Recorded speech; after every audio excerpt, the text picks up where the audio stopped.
you are loved. Like you're not you're not a mistake. You're not like this terrible person because of the way that your body looks or the way that you even feel in your body. Like, yes, you're loved. Like if we can understand that, then like that's going to change a lot of things.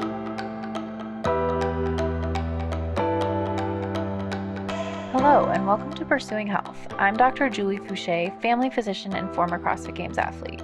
Here, I bring you information and inspiration to help bridge the gap between fitness and medicine and support your journey toward your healthiest self. This episode is one of a series of Pursuing Health stories. Here, I feature the inspiring stories of regular, everyday people who've used lifestyle to overcome some incredible health challenges. In this week's episode, I talk with Jess Esch, who shares her transformation from an overweight teenager struggling with her body image and facing prediabetes, elevated cholesterol, and the potential of gastric bypass surgery to a thriving young adult. Jess's faith played a pivotal role in helping her to reframe her mindset and recognize that her self-worth was not determined by her weight. She shares how some small, consistent changes in her habits have resulted in living a lifestyle that she truly loves and also supports her health. Before we dive into this episode, I do want to make it clear that this podcast is for general information only and does not provide medical advice. I recommend that you seek assistance from your personal physician for any health conditions or concerns.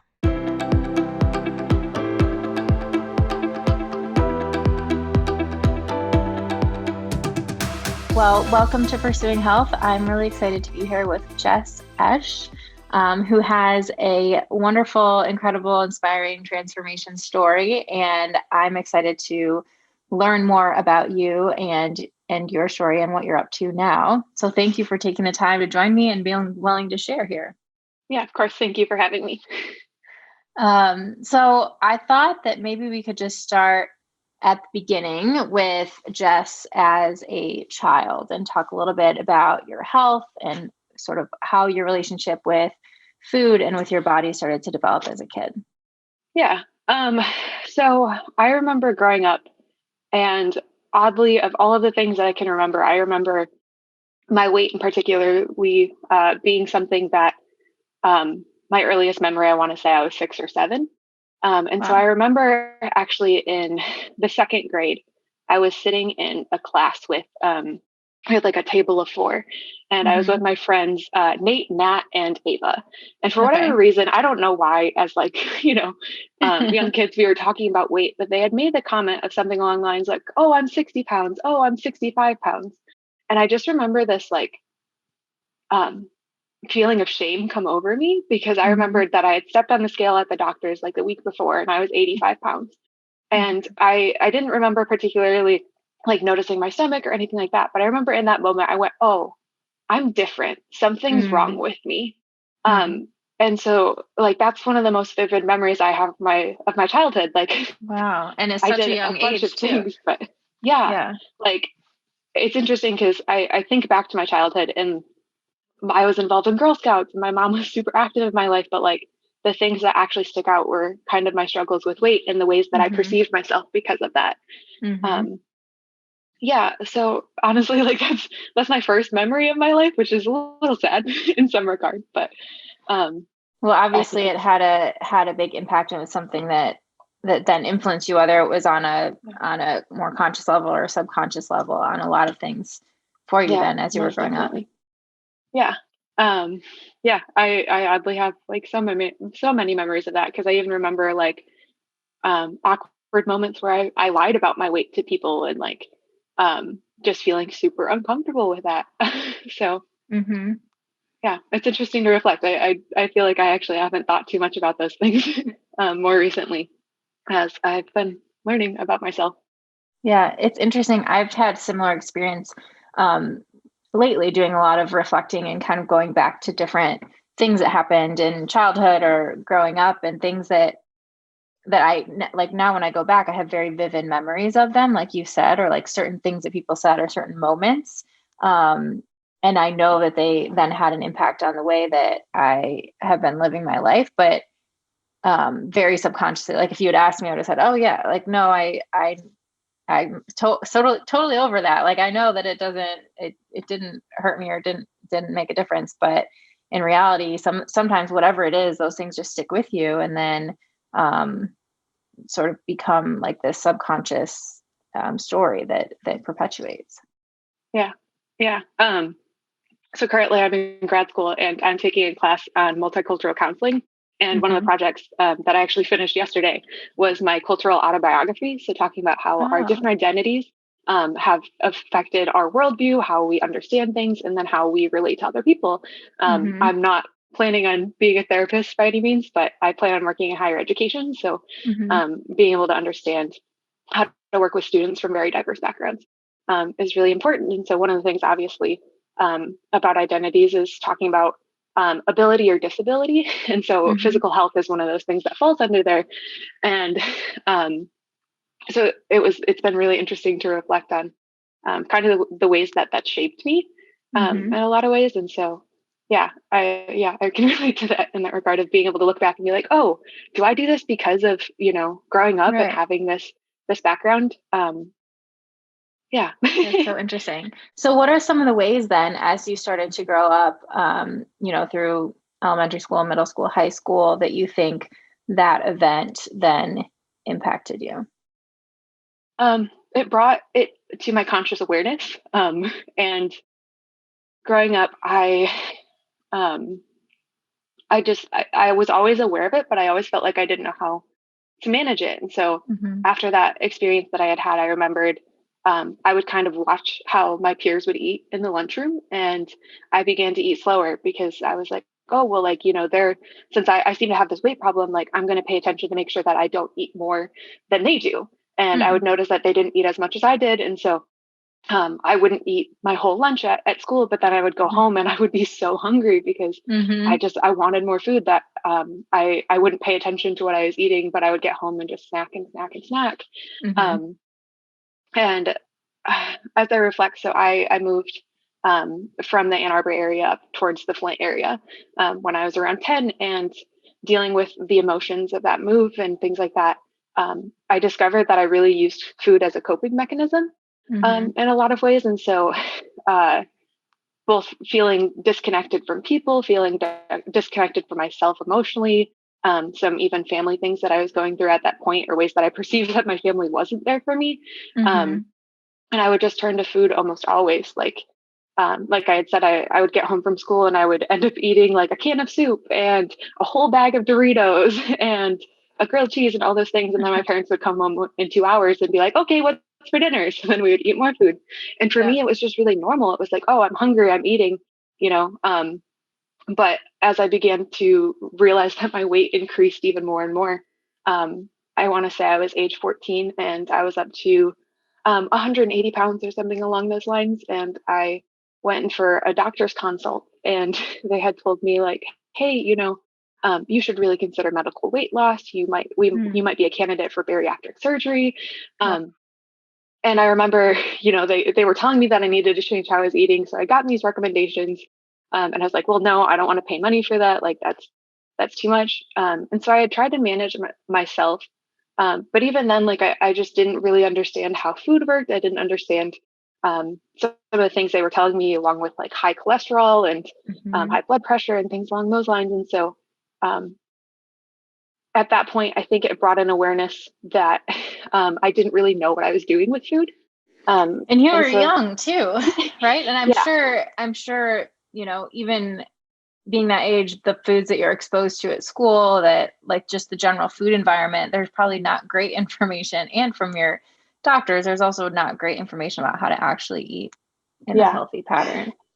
I love that the acronym for the standard American diet is SAD, because that's what I grew up with. Like, our like cupboards were always full of chips and canned soups, and our freezer was stocked with like fried chicken and like French fries and things like that. And even when I go home now, it's funny because my parents still don't eat as healthy as I do.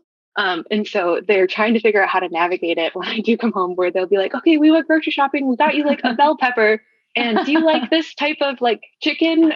We can get a little extra of that. And it's like, just let me do the grocery shopping. Like, I need more than a bell pepper. Oh, they're trying though. They're trying. They're trying. It's very sweet. And I mean, they've gone on their own little journeys through this too. But yeah, I think it's really funny that that's kind of that. But growing up, yeah, I didn't have a sense of what nutrition really was. And even now, like I'm still learning so much about it, even though it's been, I don't know, almost 6 years since I really started to understand it for myself and see Oh, changes. yeah.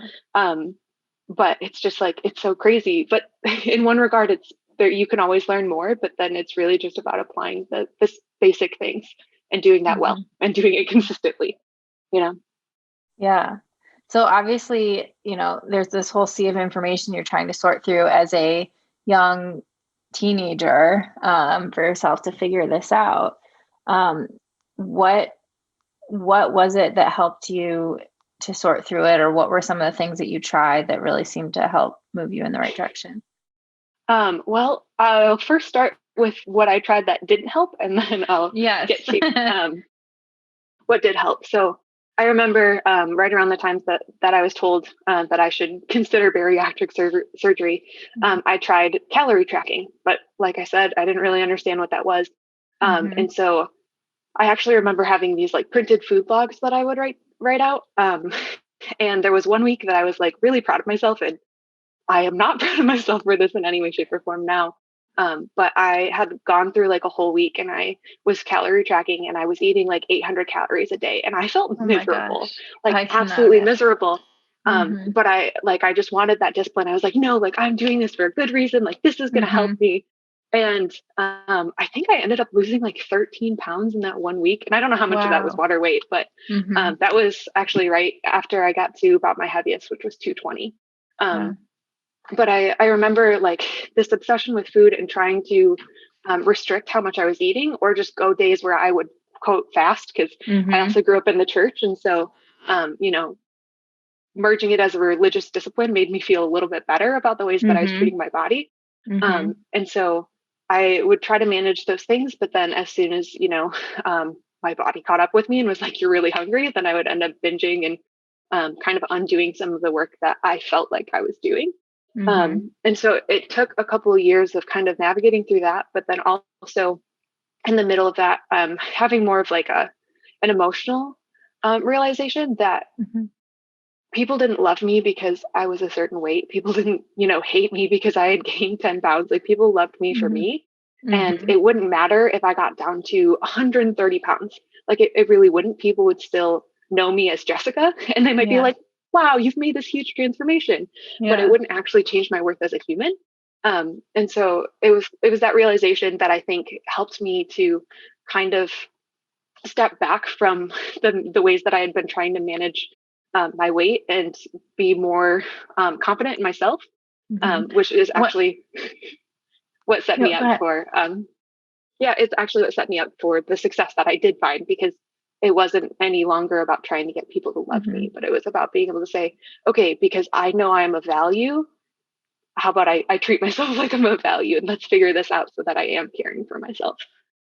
That's amazing. And I think for so many people, that probably is that or something similar is probably like the root of why we have so many struggles with food and body image and all these things. And it's amazing that you were able to come to that realization, especially so young. What was it that you think helped you to make that connection and make that realization for yourself and really embody? Because it's one thing to sort of say it and know it, but it's another thing to actually like really feel it and then allow yourself to make the changes. Yeah. Honestly, for me, it was my faith. So there was a verse in Song of Solomon 4:7, and I have it memorized because I told myself it every day while I was dealing with this. And it was, you are altogether beautiful, my love. There is no flaw in you.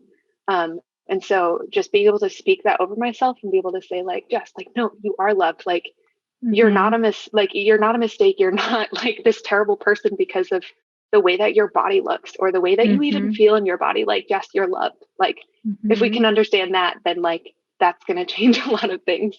And so it was really just that. It was being able to see myself as a person of value and say like, I am loved. I don't have to do anything else. That's so beautiful. Wow. So once you started to really make that realization and embody that, what were some of the changes that followed in terms of your lifestyle and how you were taking care of your body? Um, it really was just not paying too much attention to food. and just letting myself focus on things that really mattered, the people around me. My schooling at that point, I was also in high school, so I was doing theater and I was super involved in a lot of things, as I tend to be, the human that I am. And so it was really just getting to love the life that I was living and not focus on that as much. And I think for a while I hovered around like 207 at that point. So the weight that I had lost unhealthily somehow stayed off. And so I focused more on that, and I wasn't really consumed by those things. And it was actually when I started college at Oakland that I knew that I wanted to make this change, and I knew that I wanted to be more consistent with working out. And so I had my calendar and I would put it in my calendar. It's like, yes, Jess, like you're going to go to the gym because you have it in your calendar. And I found out that didn't work for me because I would put it in my calendar after class and it would take just one thing, like, you know, to throw me off. So I would try to go after my 3:30 class.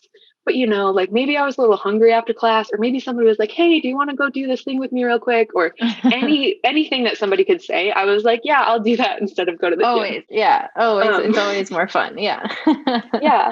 And so I was in my sophomore year. I think it was my sophomore year, after like a year of trying to figure out how to do that.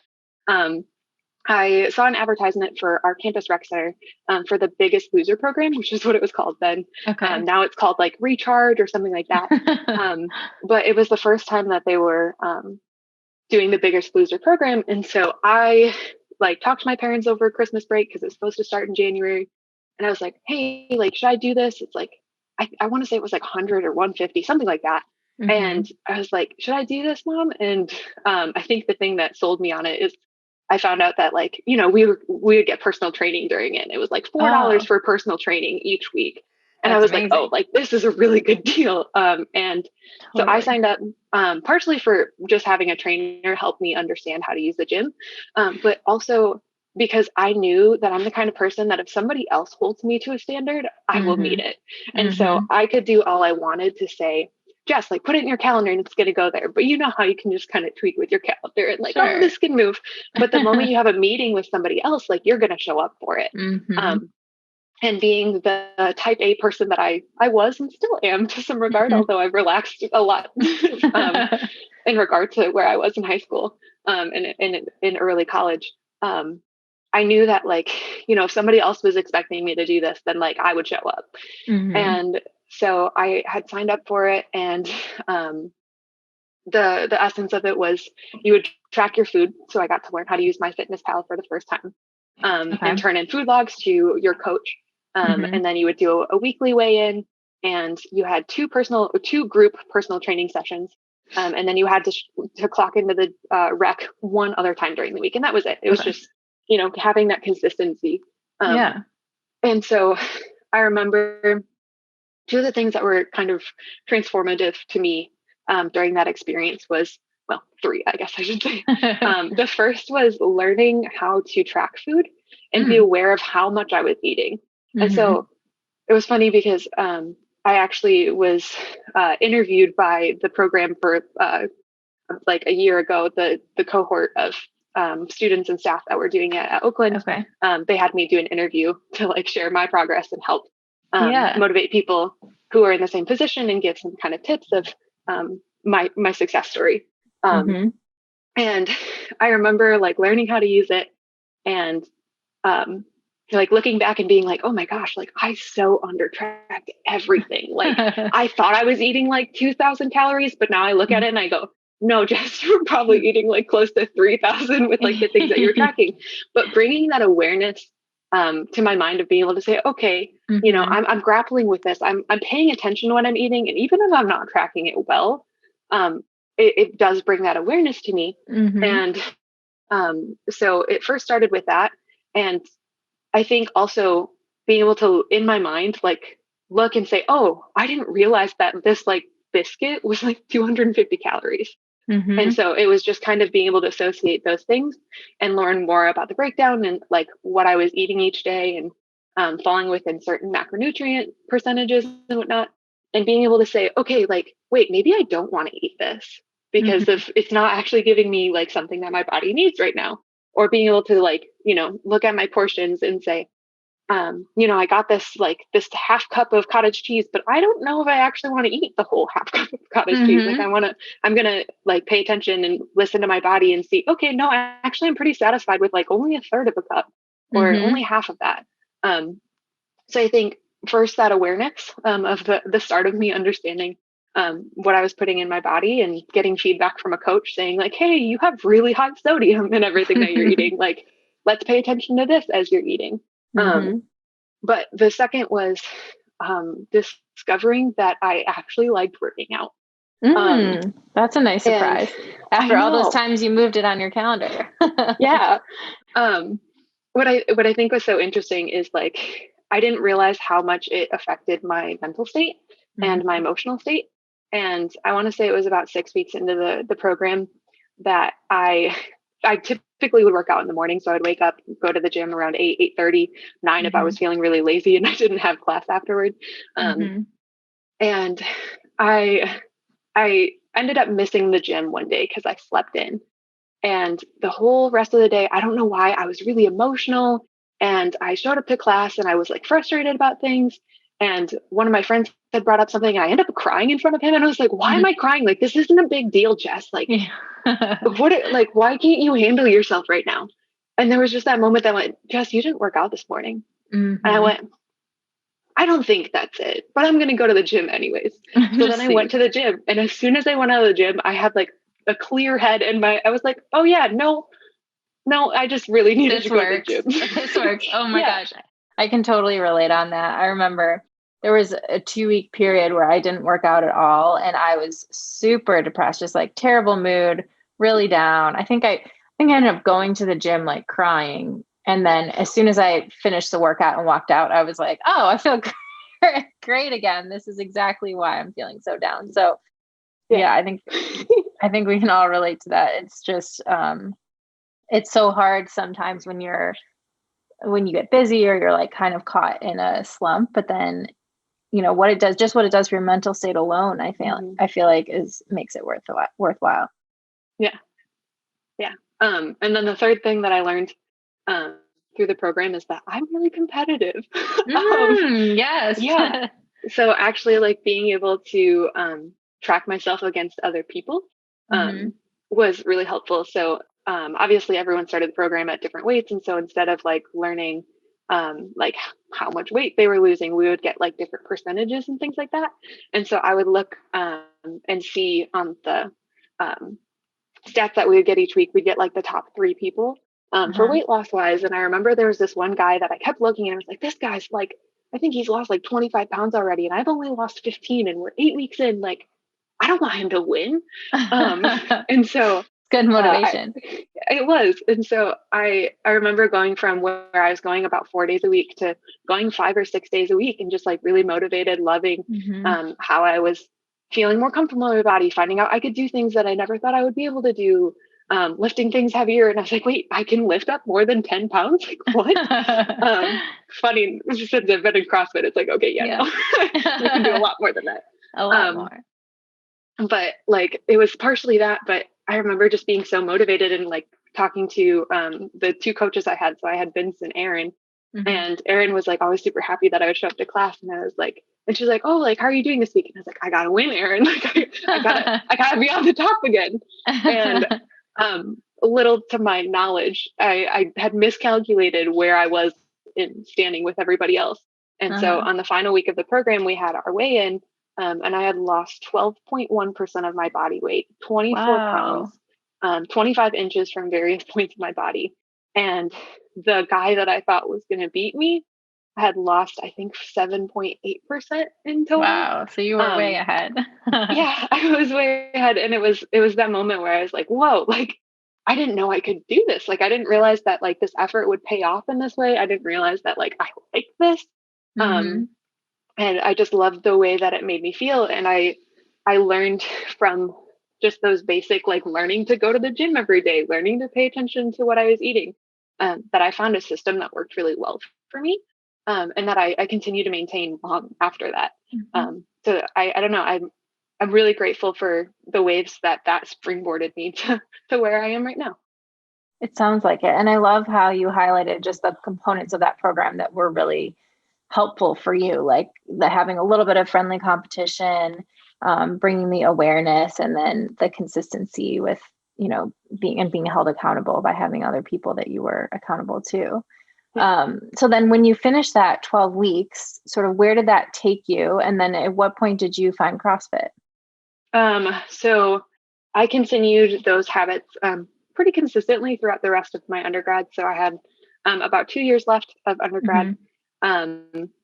In that, I actually became an ACE certified personal trainer because I wanted to be able to help train some of the other people.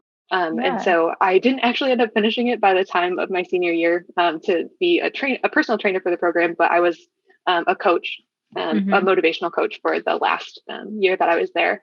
But I did that, and then I also got a couple of different nutrition certifications, and I was just really interested in not only like understanding more of why I was successful in these realms, but then also being able to say like, okay, well, I know what it's like to feel like, where I was and where I started this position and feeling in some regard like hopeless, even though, like I when I finally made the changes, it wasn't because I was so motivated to make these changes. It was just like, all right, somebody tell me what to do. Like, I'm done.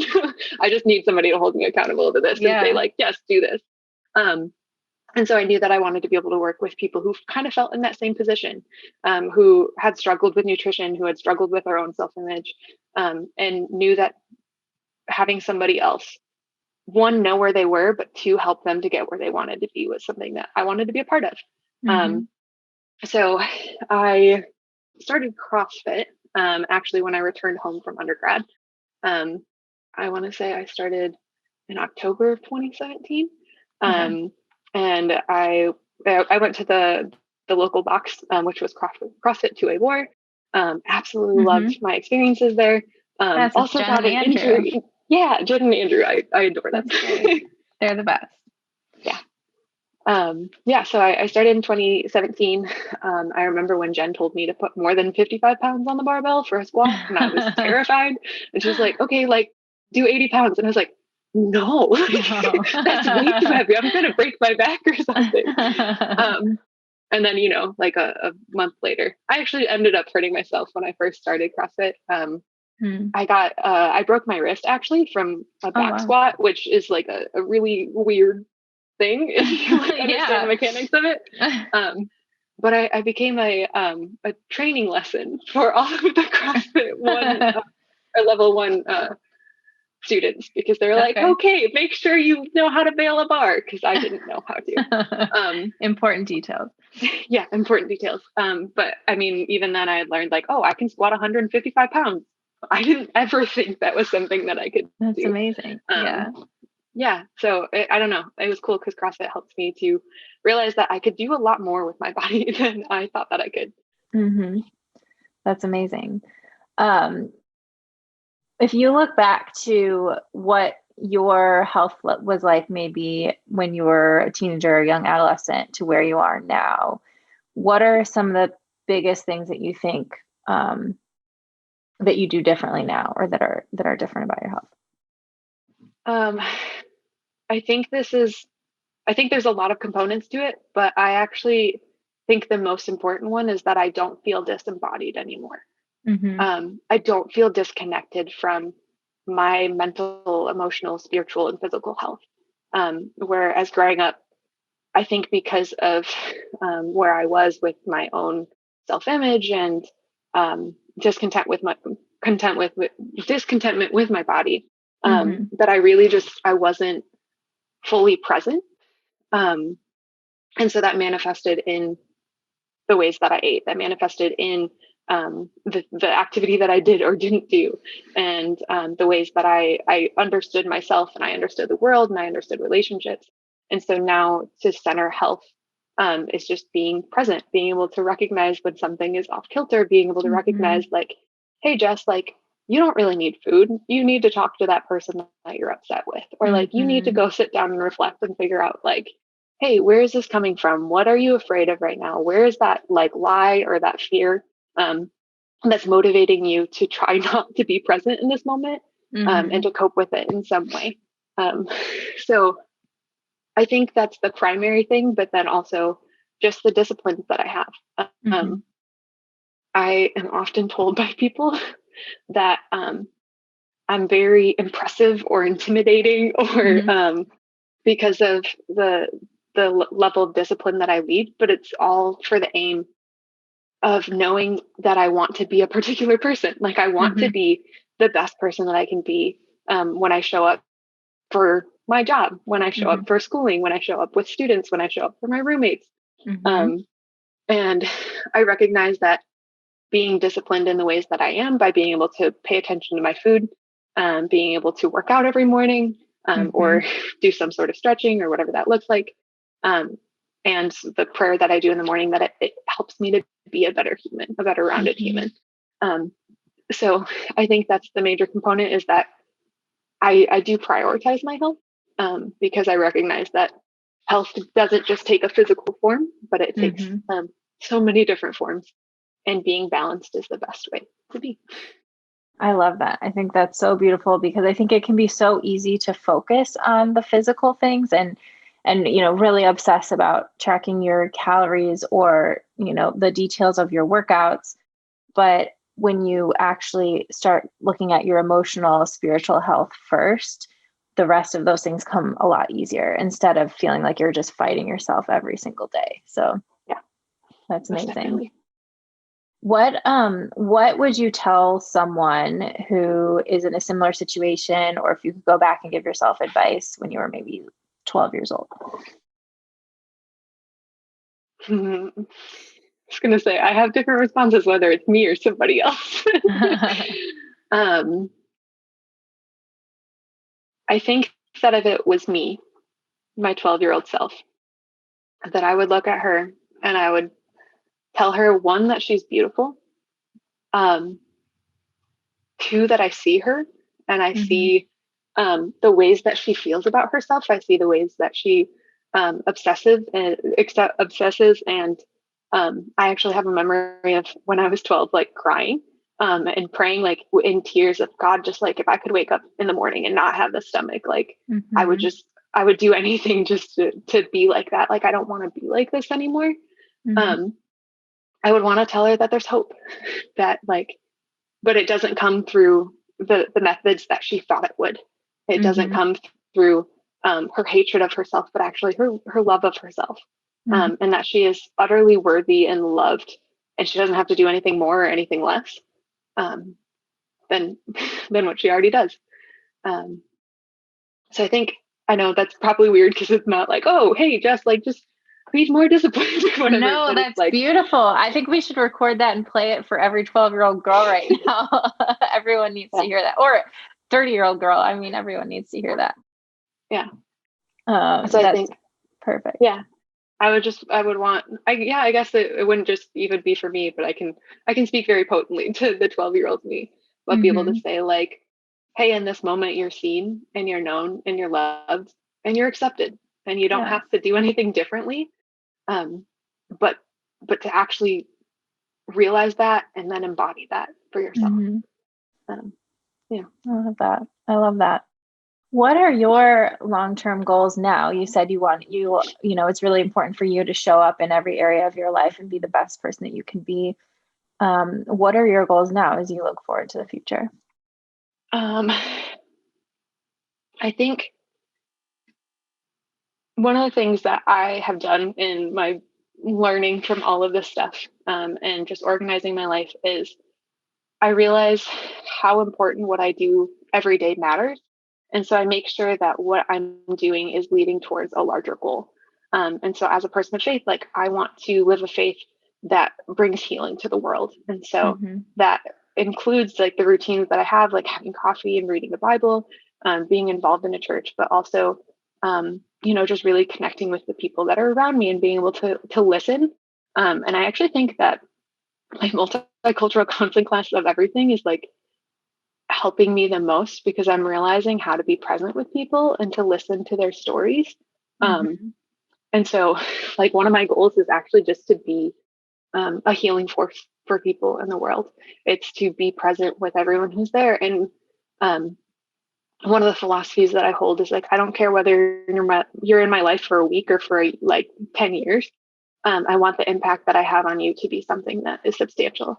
I want it to be something that changes the way that you understand yourself, that you see yourself, that you would look at yourself with more compassion and more grace, especially for the darker parts of our stories, or the parts that you might feel ashamed of, or the parts of your story that you even want to forget, that you don't think have a place at the table. I want you to realize that they do, that you are whole because you have all of those things, and not because you don't have those things, or you forgot them, or you pushed them aside. So I think that's my one goal in my faith life. Which is incredible. And just to think like the ripples that will have, like the impact that you can have just by focusing on the one person in front of you and trying to have that kind of impact on their life, and then how they'll touch so many other lives. It's just, it's beautiful. Yeah. So I have that first goal. The other is actually more vocationally oriented. And so currently I am getting my doctorate in higher education and student affairs, with a minor concentration in diversity, equity, and inclusion. Wow. Fancy titles, I know. Fancy titles.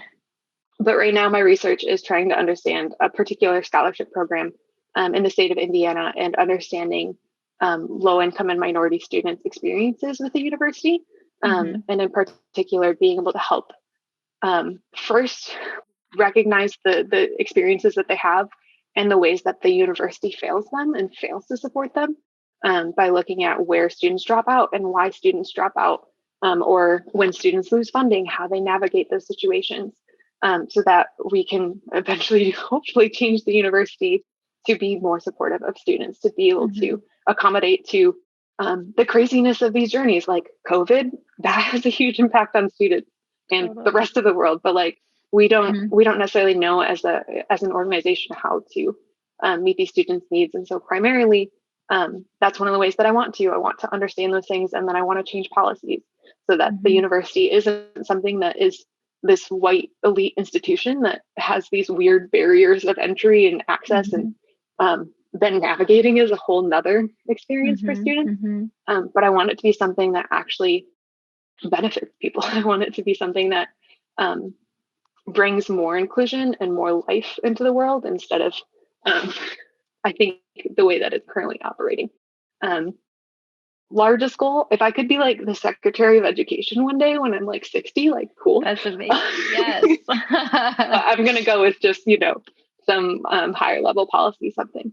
And then the other like personal goal that I have is I really want to be a badass grandma who's 90 years old and like still weightlifts and rock climbs, and can get on the floor with her grandkids and like play with them and not need somebody to pick me up. Like, I want to be able to have my movement and mobility and my health dialed in. And I recognize that being 25 right now, like, and knowing that that's the goal that I have is really helpful, because it's about the daily habits that I'm doing. Like, I'm not going to get there if I decide at 70 that like I want to be there. Right. But being able to be 25 and say, okay, I know I'm young. I can still, at this point in my life, like I can focus on things like building more muscle and ingraining these habits, so that when I'm older and life changes and there's all these fluctuations between here and there, that as long as I know that I'm adding up these small little things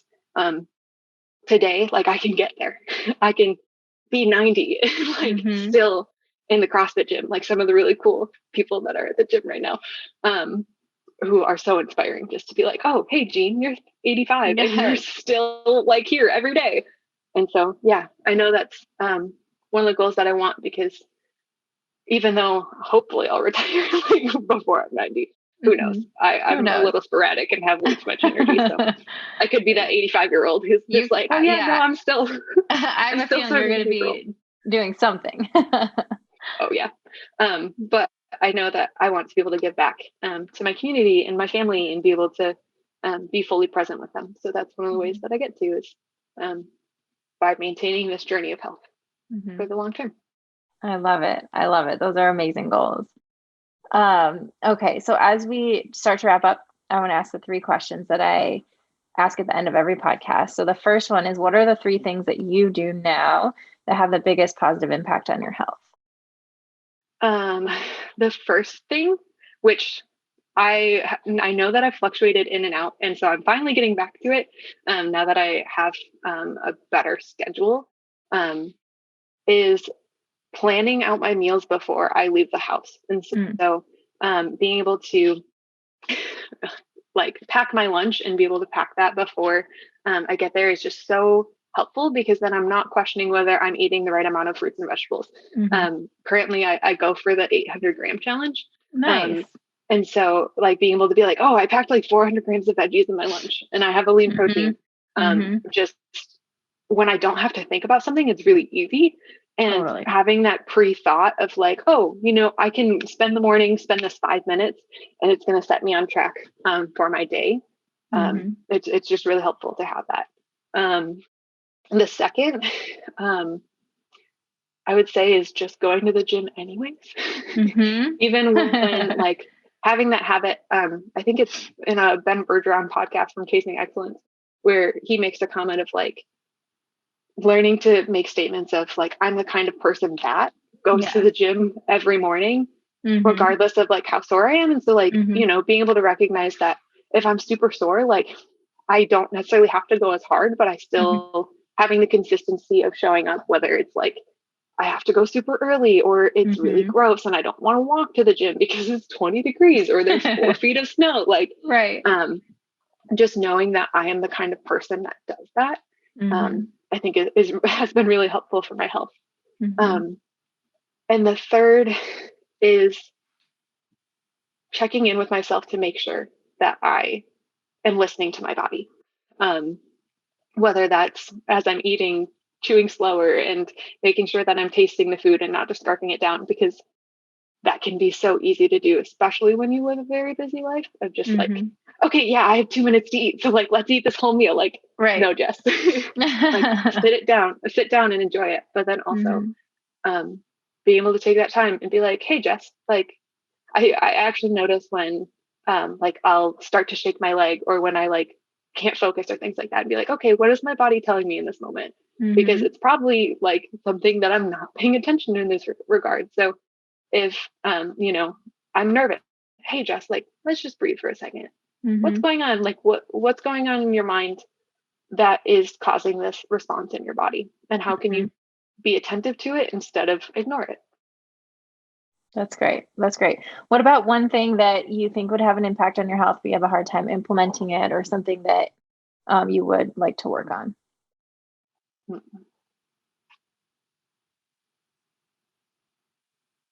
a good question. My first thought is climbing. So I actually have been climbing for a while. I started climbing about 2 years ago, rock climbing, that is.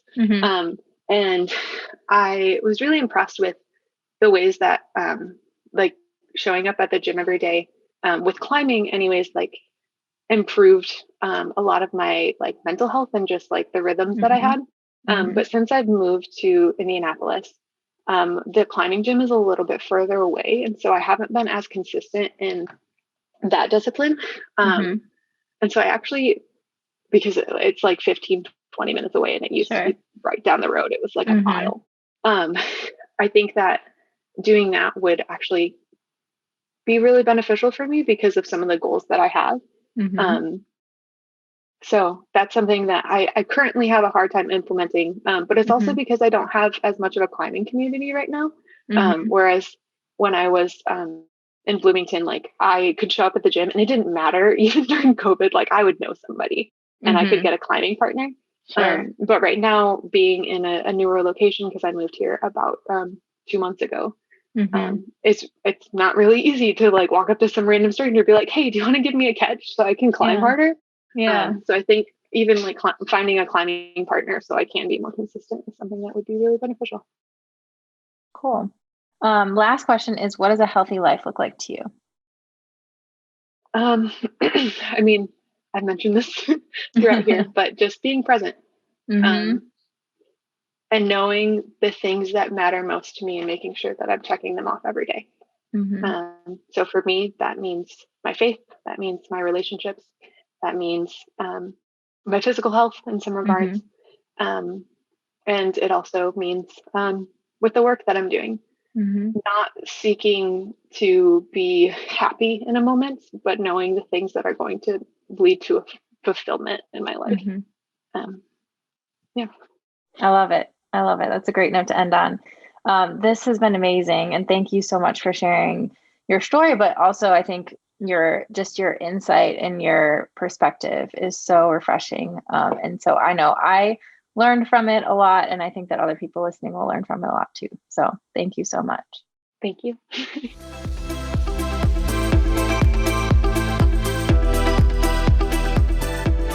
Thanks so much for tuning in. I hope you enjoyed this episode. If you or someone you know has a story to share on a future episode of Pursuing Health, please write me at info@pursuing-health.com. If you enjoy listening to the podcast, please also consider subscribing and giving it a 5-star rating on iTunes. It really does help to get the word out to more people.